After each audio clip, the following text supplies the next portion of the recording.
भारत में लगभग 100 लाख एकड़ जमीन पर अवैध कब्जा है। 40 लाख एकड़ जमीन पे वक्फ बोर्ड का कब्जा है, 40 लाख एकड़ जमीन पे चर्च और मिशनरियों का कब्जा है, और लगभग 20 लाख एकड़ जमीन मजार, दरगाह और पक्का कब्रिस्तान बना के कब्जा कर लिया गया है। 100 लाख एकड़, दुनिया के कई देशों का क्षेत्रफल 100 लाख एकड़ से कम है, यहां भारत में उतना अवैध कब्जा हो रखा है। अंग्रेजों ने 1894 में लैंड एक्विजिशन एक्ट बनाया। उन्होंने भारत के लोगों को बताया कि हम तो देश भर में सिविल लाइन बनाएंगे। जितनी देश भर की सिविल लाइन बनी है वो इसी 1894 वाले कानून से बनी है, और जहां जहां सिविल लाइन है वहां आधी जमीन चर्च और मिशनरीज के पास है। वो जहां उनको 10 एकड़ जमीन चाहिए होती थी कलेक्टर का बंगला बनाने के लिए, कप्तान का बंगला बनाने के लिए, 100 एकड़ जमीन एक्वायर कर लेते थे। 50 एकड़ जमीन पे बाकी सरकारी काम होता था, 50 एकड़ जमीन वो चर्च और मिशनरीज को दे देते थे, हॉस्पिटल बनाने के नाम पे, स्कूल बनाने के नाम पे। वो जो जमीनें दी गई थी 99 साल की लीज पे दी गई थी। सबका 99 साल का लीज पूरा हो गया। 1894 में कानून बना, 1895 से उन्होंने 99 साल की लीज देना शुरू किया। तो 1995, 1996, 1997 या कहिए 2000 तक आते आते जितनी जमीन अंग्रेजों ने बांटी थी सबकी 99 ईयर की लीज पूरी हो चुकी है। बहुत सारे ने तो चुपचाप सरकारी कर्मचारियों, बाबुओं से मिली भगत करके पैसा दे के उसको रिन्यू करा लिया। बहुत लोगों ने तो रिन्यू भी नहीं कराया। दुर्भाग्य यह है कि देश में गांधीवाद, समाजवाद, लोहियावाद, अंबेडकरवाद की बात होती है, लेकिन 40 लाख एकड़ जमीन पे चर्च और मिशनरियां कब्जा करके बैठी हुई हैं। उनका 99 साल का लीज पूरा हो चुका है, उसको वापस लेने पे चर्चा नहीं हो रही। और वो जो 40 लाख एकड़ जमीन पे उन्होंने कब्जा कर रखा है, उसमें हॉस्पिटल भी बना रखा है, उन्होंने स्कूल भी बना रखा है, कॉलेज भी बना रखा है, लेकिन 99 ईयर का लीज पूरा हो गया। तो जब 99 ईयर की लीज पूरी हो गई तो वो जमीन किसकी होनी चाहिए? या तो सरकार की होनी चाहिए, या तो जिसकी जमीन को एक्वायर करके ये दिया गया था वो जमीन उनको वापस मिलनी चाहिए। उदाहरण के लिए दिल्ली में चाहे वो पंत मार्ग है या सिविल लाइन है या और भी गोल्डा खाना के आसपास जितनी जमीनें हैं सबकी 99 ईयर की लीज पूरी हो चुकी है। राष्ट्रपति भवन के बगल में तो चर्च लेन है, 99 ईयर की लीज पूरी हो चुकी है, लेकिन आज भी कब्जा नहीं हटा। और आज तक किसी सरकार ने ऑडिट भी नहीं कराया कि ये जो 40 लाख एकड़ जमीन है इसमें से कितने का जो डीड था, कितने की लीज रिन्यू हुई है और कितने की लीज आज तक रिन्यू नहीं हुई। अब जो दिल्ली में जमीनें हैं या तो उन किसानों को मिलनी चाहिए जिनकी एक्वायर की गई थी 1895, 1896, 1897, या तो सरकार को लेना चाहिए। चाहे वो पटना की सिविल लाइन है, चाहे कानपुर की सिविल लाइन है, चाहे इलाहाबाद की सिविल लाइन है। ऐसे देश भर में जहां जहां सिविल लाइन है वो सारी की सारी सिविल लाइन 1894 वाले कानून से बनी। सबका 99 ईयर का लीज पूरा हो गया और फिर भी उसको लिया नहीं जा रहा है।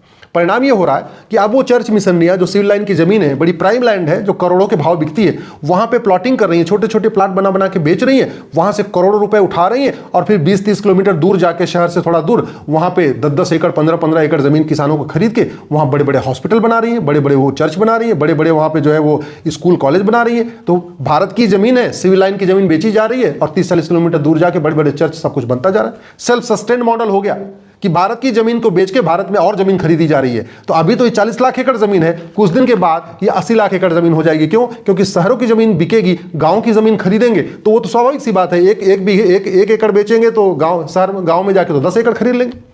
इस तरीके से भारत में बड़े प्लान्ड वे में कब्जा किया जा रहा है, लेकिन न कोई गांधीवादी बोल रहा है, न लोहियावादी बोल रहा है, न समाजवादी बोल रहा है, न अम्बेडकरवादी बोल रहा है, न पेरियारवादी बोल रहा है, न कोई नेहरूवादी बोल रहा है, न कोई वामपंथी बोल रहा है। सबके मुंह में ताला लगा हुआ है। ऐसे ही 40 लाख एकड़ जमीन पर वक्फ बोर्ड कब्जा करके बैठा हुआ है। नया कानून बन गया, पुराना वाला कानून चलिए बदल गया, नया कानून आ गया, लेकिन नया कानून आने के बाद और जमीनों पे कब्जा तो रुकेगा, लेकिन जो 40 लाख एकड़ जमीन पे कब्जा हो चुका है उसको वापस ले पाना मुश्किल नहीं, नामुमकिन है।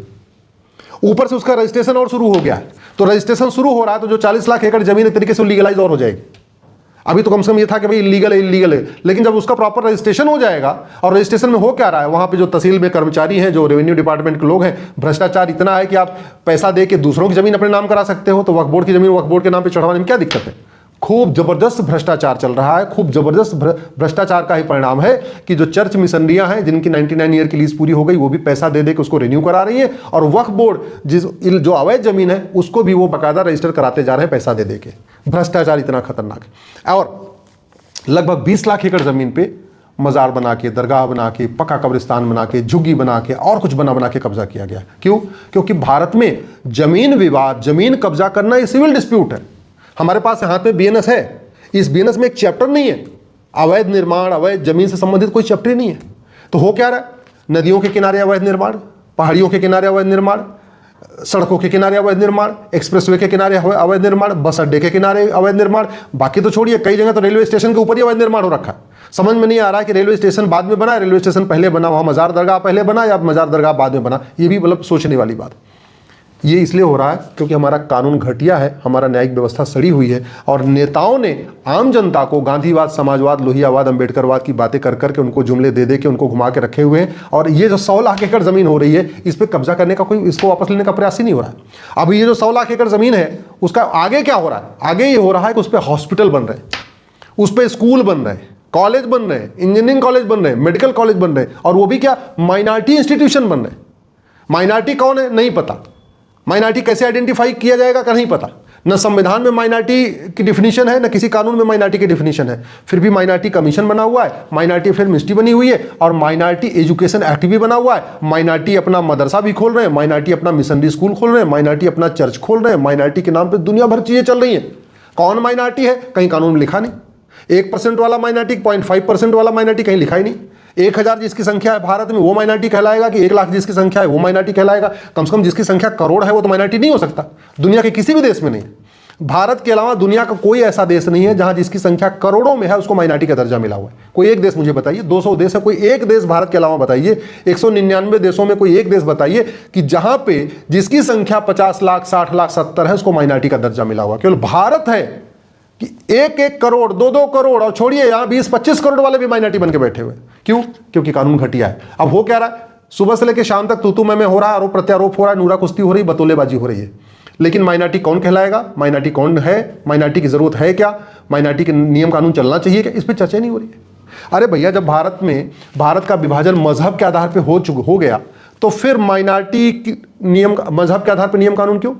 जब देश का विभाजन मजहब के आधार पे हो गया तो मजहब के आधार पे नियम कानून क्यों, मजहब के आधार पे लोन वजीफा क्यों, मजहब के आधार पर आयोग और मंत्रालय क्यों, मजहब के आधार पे बोर्ड और ट्रिब्यूनल क्यों, मजहब के आधार पे स्कूल और कॉलेज क्यों, मजहब के आधार पे सरकारी योजनाएं क्यों?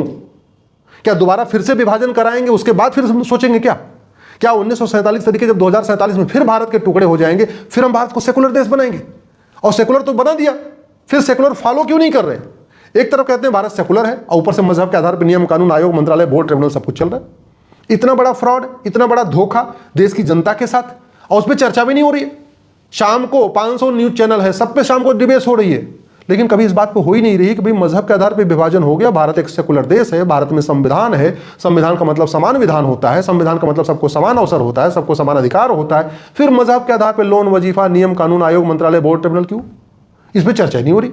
और नतीजा क्या हो रहा है कि ये जो 40 लाख एकड़ ज़मीन चर्च और मिशनरियों के कब्जे में है, और जो 40 लाख एकड़ ज़मीन वक्फ बोर्ड और वक्फ ट्रिब्यूनल के कब्जे में है, और बाकी जो 20 लाख एकड़ ज़मीन पे मज़ार, दरगाह, पक्का कब्रिस्तान बना के कब्जा किया गया है, ये ज़मीन लीगलाइज की जा रही है।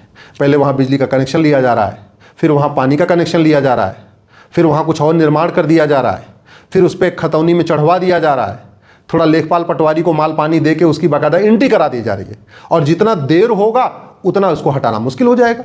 मामला सुप्रीम कोर्ट आएगा, सुप्रीम कोर्ट कहे अच्छा 20 साल के बाद क्यों कर रहे, 30 साल के बाद क्यों कर रहे, 40। सुप्रीम कोर्ट को वैसे भी मानवाधिकार की बहुत चिंता रहती है, हमारे माननीय जजों को, उनके ह्यूमन राइट की बहुत चिंता है।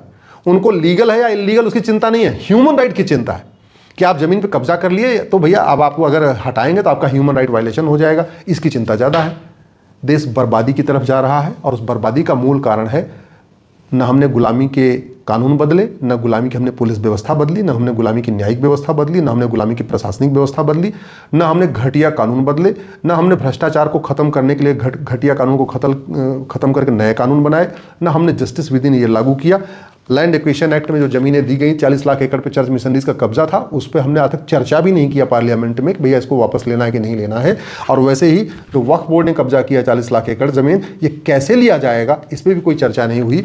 जमीनों पर अवैध कब्जा इसलिए हो गया कि भारतीय न्याय संहिता तो बन गई है, लेकिन इसमें एक चैप्टर नहीं है जहां लिखा हो कि अवैध निर्माण करना, जमीन पे कब्जा करना, ऊसर जमीन, बंजर जमीन, खेल के मैदान पे कब्जा करना, गोचर जमीन पे कब्जा करना, नदियों पे कब्जा करना, पहाड़ों पे कब्जा करना, जंगलों पे कब्जा करना, ये जघन्य अपराध है। ऐसा कोई हमने कानून बनाया नहीं है। तो हो क्या रहा है, जो पहले से कब्जा था वो तो कब्जा था, कब्जा बढ़ता जा रहा है। आज 100 लाख एकड़ जमीन पे कब्जा है, 10 साल के बाद थोड़ा और बढ़ेगा, 20 साल के बाद और बढ़ेगा, फिर 20-30 साल के बाद क्या होगा आप खुद कल्पना करिए।